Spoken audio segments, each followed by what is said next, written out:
Hey friends, it's Anna. I hope you guys are having a lovely day so far, and welcome back to another video, my first ever reading journal video. Today I am so excited to share with you guys my 2023 reading journal setup. Now I know you're probably thinking, wait, it's summer, we're already in the middle of 2023, why are you just now doing a journal setup? Fair question. So this is my first time ever keeping a reading journal, and even though it's been something I've wanted to do for several years, at the beginning of this year I again didn't make the time to start one. But these past few months I've been really wishing I had a reading journal and feeling very motivated to jump into one. So I thought, I'm not going to make myself wait until 2024. This feels like the time to start while I'm so excited about it. So here we are setting up my reading journal in June. I'm using this beautiful forest green Archer and Olive square journal because I figured, when else am I going to get to use a square journal? We're starting out with the name page, and I'm going for a scrapbooky light academia look for this setup and really for the whole journal. I don't plan on doing a ton of drawing, but instead I'm going to use a lot of paper clippings, washi tape, printed pictures, stuff like that to decorate the pages. This journal is heavily inspired by Elizabeth on her YouTube channel Plant-Based Bride. I love her reading journal setup, so I'm using a lot of similar ideas from her spreads. If you like these setups, you should definitely check out her videos too. Right now, I'm decorating the corners with some washi tapes from a vintage tape set from Nade. I just did a stationery haul video of me unboxing these tapes and this journal I'm using, plus a few more supplies you'll see in later spreads. So go check that out if you're interested in any of these stationery products. In the middle, as a backdrop for writing my name, I used a page from an old Harry Potter book. I know some of you might be very offended by me tearing up a book. It did feel very wrong tearing out the first pages, but the book I'm using was given to me by a friend who had already used some of the pages for crafting, so the book was already a lost cause if that makes you feel better. I used a little piece of tea stain paper over the book page to actually write my name on. Lastly, I'm adding some gold accents and some stars in gold and black around my name. I didn't originally plan to do this, but I loved the gold leaves so much on the inside cover on the left, and I felt like I really wanted to tie in some of that gold.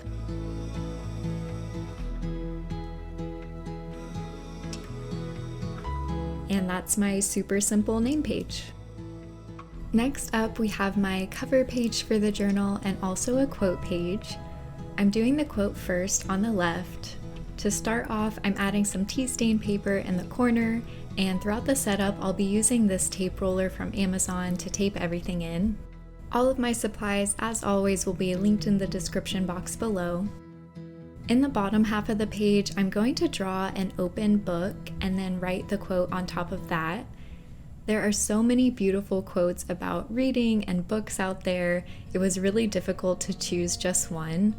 I narrowed it down to a saying from Cicero that goes, "A room without books is like a body without a soul," or a Stephen King quote, "Books are a uniquely portable magic."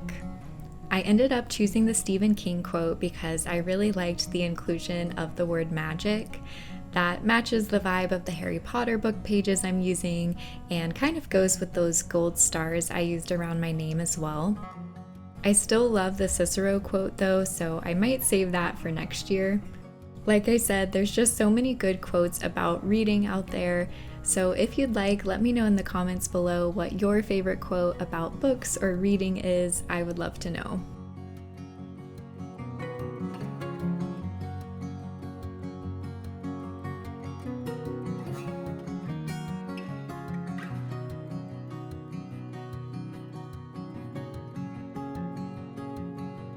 I'm using a variety of fonts to write the quote, starting off with a calligraphy typeface using my Tombow calligraphy brush pen, and I'm going back over it to make it more bold. I'll write magic, the last word in the quote, in this same font, but I'm doing the other bolder words in a serif typewriter-like font. I always love contrasting a serif and cursive font together.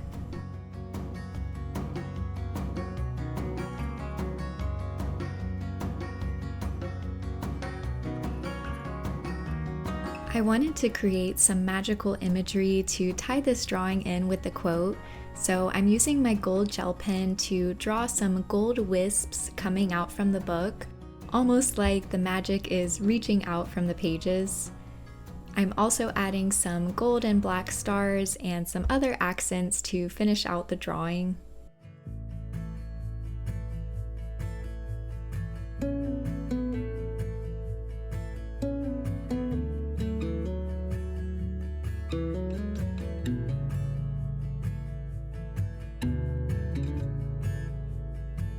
And here's the finished quote page. I love how this one turned out.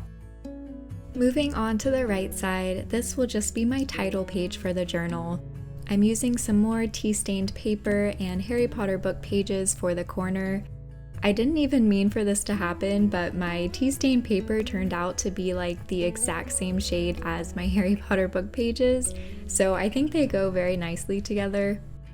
If you're curious about how I stain this paper, I used a tutorial from Plant-Based Bride, the channel I mentioned earlier, for my instructions. I'll link that video below, it was super helpful. I added some washi tape and this beautiful picture of a very neutral toned bookshelf to complete the decoration. And the nice thing too is that it's pretty easy to move these around if I want to make adjustments.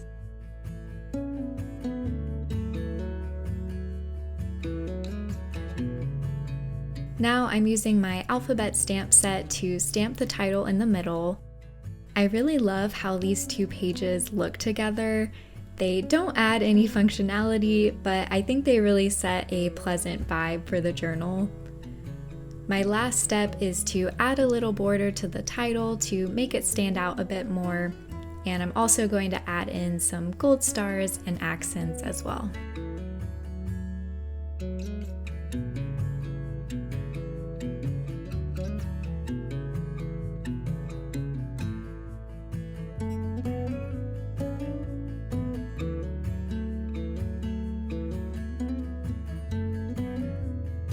This next spread is my index. I was on the fence about including an index because I don't really use the one in my bullet journal. When you put so much effort into making a journal, you know where everything is.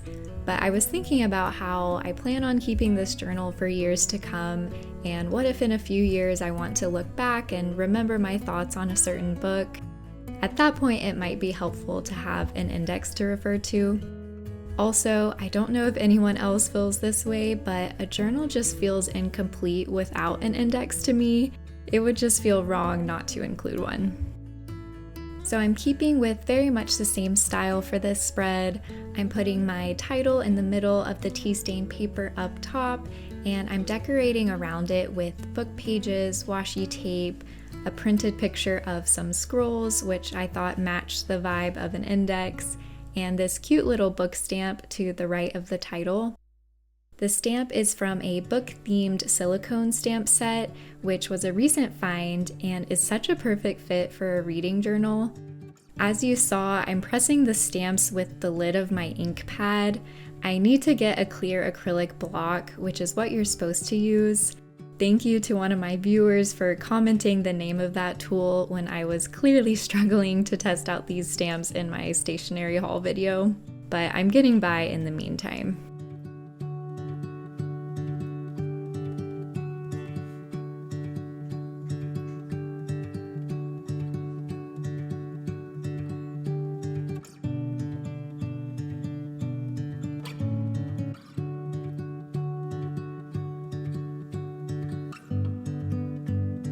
The setup for the index is super simple. I'm just going to create a column for the page number and then a column for the content of that page. To make sure I have enough lines for this 160-page journal, I'm creating 4 different boxes with these columns. I'm sure I'm not going to get even close to filling up this journal with just half a year of reads. My plan is that I should be able to fit the rest of 2023 in here and also fit my full 2024 reading journal in this notebook as well. These next spreads are where we can really start getting into the fun stuff. These pages are going to be for my reading tracker and reading goals. Starting with my reading tracker on the left page, this is purely for tracking the number of books I read in 2023. In later pages, you'll see I have a reading log where I'll list all the book names and ratings and all that, but this page is just for counting the number of books. I used some more washi tape from the vintage set. There's one that's like an old newspaper and some ticket stubs. I'm stamping the title up top, and I decided to use all capital letters for the titles from here on out to make them a little larger and a little bolder. I'm also adding some stars around the words to tie that back in from some of the previous pages. My goal for 2023 is to read 42 books. I originally at the beginning of the year set my goal at 35 books, but we're not quite halfway through 2023 and I've read 21 books so far, so I'm increasing my goal to encourage myself to keep up my current reading pace for the rest of the year. Also, it worked out perfectly to draw 42 squares, so I'm not gonna lie, that definitely factored into choosing my goal number. So I drew 42 boxes and am numbering each one. I'll color in a square every time I finish a book. On the right page, I'm creating a spread for my other reading goals. I've seen a lot of people in their reading journals will do a 2023 books in 2023 spread, or some people will do a book bingo with ideas for types of books to pick up. I love both of those ideas, but I already had some particular reading goals in my bullet journal at the beginning of the year, so instead of doing one of those spreads, this page is a super specific to me version of some annual reading goals. I have 4 main goals. The first is to close out all series I'm in the middle of. I guess this isn't totally accurate because there are several series that I'm technically in the middle of, but either I have no intention of finishing or I have no intention of finishing them anytime soon. For example, last year I read the first Dune book, but I feel no urgency to read the rest of them. I probably will at some point in my lifetime, but that could be in 10 years or something. So the 3 series I'm listing for this goal are series I would consider myself actively reading and that I really want to finish. This includes the Outlander series. I've been reading this series forever and I just have the last 2 books to go. The Wayfarer series, which is a super cozy, character-driven science fiction series. I'm not typically super into sci-fi, but the first book in the series was truly all about the characters and their relationships and the relationships with humans and other species we've encountered in space. So I really loved the start of this series, even though it was sci-fi. Lastly, we have the Kingkiller Chronicles. I've read the first book, but not the second. The third one isn't out yet, even though the author has supposedly finished it, and the second book came out 12 years ago. So I guess I technically won't be closing out this series. I think Diana Gabaldon is still writing Outlander books too, even though she's already printed over 7,000 pages in this story. These authors are gonna kill me. Next goal is to read all of Jane Austen's novels, both the ones I've read and the 2 I haven't, which are Mansfield Park and Northanger Abbey. I thought it would be fun to read all of her work close together and read them in the order that they were published, so I could see if there were any changes or progression in her writing style. So far this year, I've just read Sense and Sensibility, which I just finished this month, so I feel a Jane Austen binge coming on, which is always a good time. Next goal is to read 4 classics. I've read 1 so far this year, The Sun Also Rises. Somehow I made it through the American school system without ever having read a Hemingway book, so this was actually my first Ernest Hemingway read. I honestly wasn't that impressed, but I still might read The Old Man and the Sea for my next classic because I do own that one too. Okay, my last goal is super nerdy. It's to read 2 history books.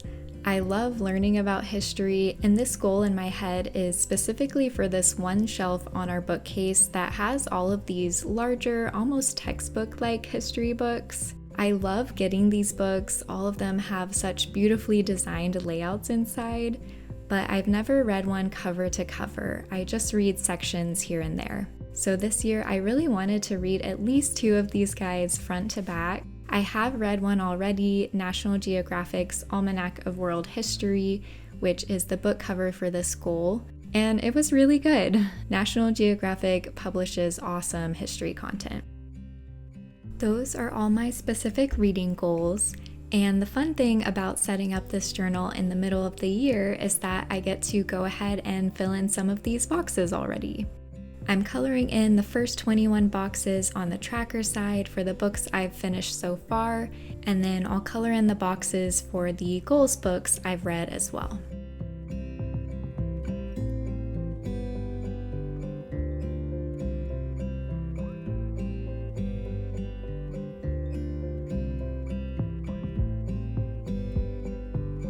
These next 2 pages are going to be my reading log for the year. This is the spread I mentioned earlier where I'm just going to list all the books I've read throughout the year and a few more bits of information about each one. I currently have this spread in my bullet journal, but I'm just going to transfer it over here and not migrate it to my second bullet journal for 2023, which I'm about to start. In my bullet journal, I also drew a bookcase spread where I could fill out the names of the books on each spine, which turned out super cute, but just because of time and space, I'm not going to do that in here. I'm starting off the page with some parchment paper, book pages, and washi tape. I love this cursive script tape from that vintage set. It might be my favorite washi tape. These other skinnier tapes I'm using are also from the brand Nade. All of them are from their minimalist set. I stamped the title up top and I'm adding some stars around the letters plus some gold accents around the stamps.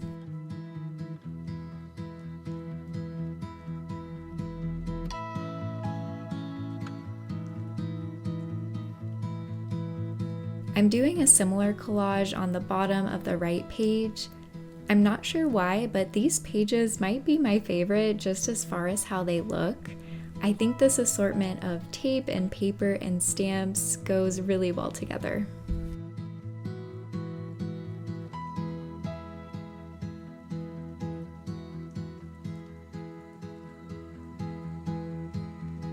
For the actual log, each book will be listed on a different row, and then I'm creating some additional columns to add more information about each book.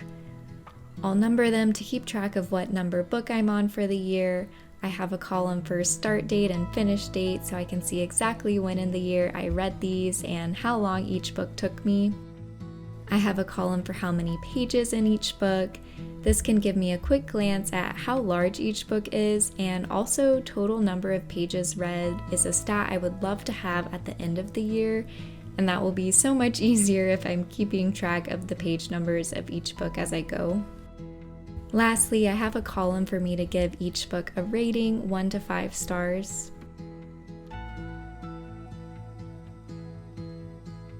I'm going to go ahead and add in all the books I've read so far in 2023, along with their finish date and ratings. I won't have a start date for these books since I wasn't tracking that in my bullet journal, but I will at some point fill in all their page numbers. And there's the final reading log. This next spread is a really fun one. I got this idea from Elizabeth's journal on Plant-Based Bride. It's a book bracket to figure out your favorite book for the year. It's like all my 2023 reads will be competing in a tournament, and the last one standing is going to win my Best Book of the Year award. So how this works is there will be 12 seeds, which are my top books from each month of the year. I'm drawing the 12 boxes for these up top, and then I'll compare the best book from January versus the best book from February, and the best book from March versus the best from April, and so on until we have a top 6, top 3, and number 1. I know this system isn't going to be a perfect representation of ranking all my books because, what if my top 2 books of the year were both read in March? Then only one of them is going to be on this page at all. But I think this will still be a really good system to narrow down all my favorites instead of just trying to compare all the books I read at once with no structure.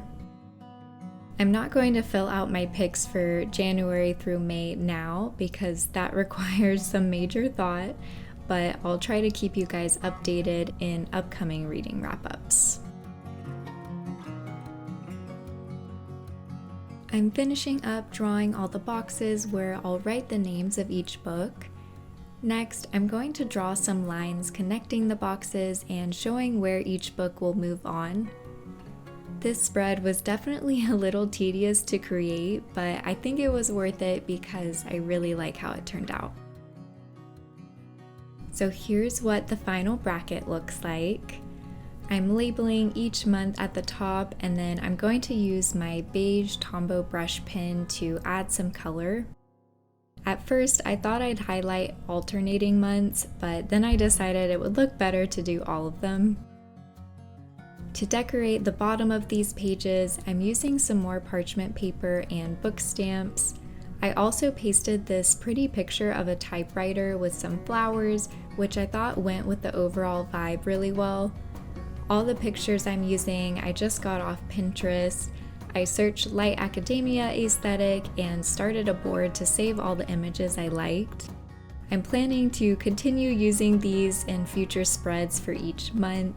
And now my Pinterest feed is basically just light academia themed pictures. I'm adding a few more pieces of washi tape and we'll finish off the spread.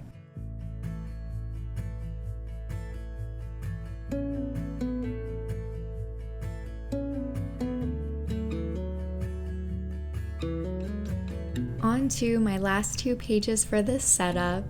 If you are still watching this video, thank you so much for being here. It really means the world to me that you've made it this far. On this left page, I'm doing a book club spread where I'm just going to paste the covers of all the books I read with my book club in 2023. I'll also maybe add a star rating for each book underneath it, and I think this will be a nice little summary of all the books I got to read with my friends throughout the year. I'm keeping the setup minimal with some washi tape up top, and then I'm just drawing the corners of where each book cover will go. We typically read 1 book every month or 2. We've actually only finished 3 books so far in 2023, so I probably won't need all of these spaces. If you have your own reading journal, you probably already know how to size and print out the little book covers.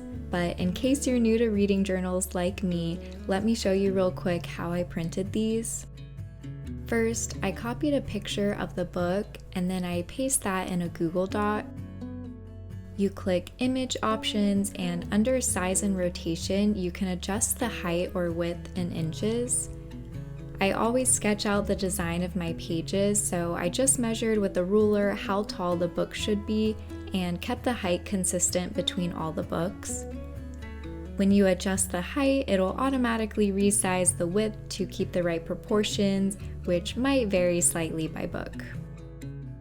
I'm pasting in the 3 books we've read so far: Spare by Prince Harry, which I gave 2 stars, sorry Harry. The Sun Also Rises, which I've already mentioned, and Piranesi by Susanna Clarke, which was a literary fiction piece and one of the most unique books I've ever read. I gave it 4.5 stars, I think. I would highly recommend this book. Speaking of book ratings, this last page of our setup on the right is actually a book rating guide that I'm creating for myself. I don't know about you guys, but determining how many stars to give a book is like the most difficult task on the planet for me. I feel like my ratings are so inconsistent, and as a whole, there is no really consistent scale for how the internet rates books either. So this spread is my attempt to help myself know how to rate books better and hopefully do so more consistently moving forward. My guide is by no means perfect, but basically for each number of stars, I'm going to write a few characteristics that I personally think a book with that rating should have. So for me, a 5-star book is I loved it, I feel wowed, I want to tell everyone to read this book. And I think to separate it from a 4-star, a 5-star I should connect with on some deeper level. It doesn't have to be super deep, but maybe I learned a valuable life lesson, maybe it made me reflect on a new perspective, or I feel a deep connection to one of the characters. I feel like that's something that elevates a book when it really impacts you on more than just an entertainment level. 4 stars is I really liked it, I feel it's a well done book, and I would solidly recommend.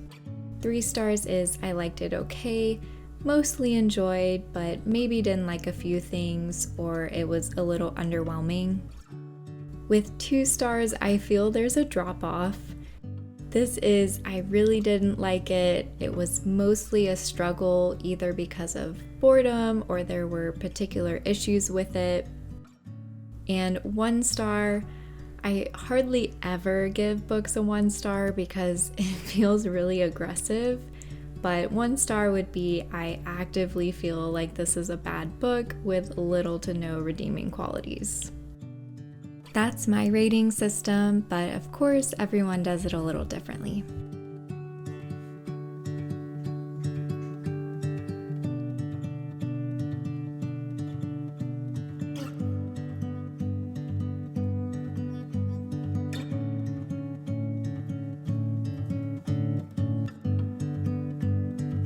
And that wraps up my 2023 reading journal setup. I really hope you guys enjoyed watching. I had so much fun creating these spreads, and I'm so excited to share more book and reading journal content with you. Let me know in the comments your thoughts on any of these spreads and how your reading goals are going so far for 2023. If you've had any 5-star reads so far, I'd love to hear about those. Thank you so much for watching, and happy reading, my friends.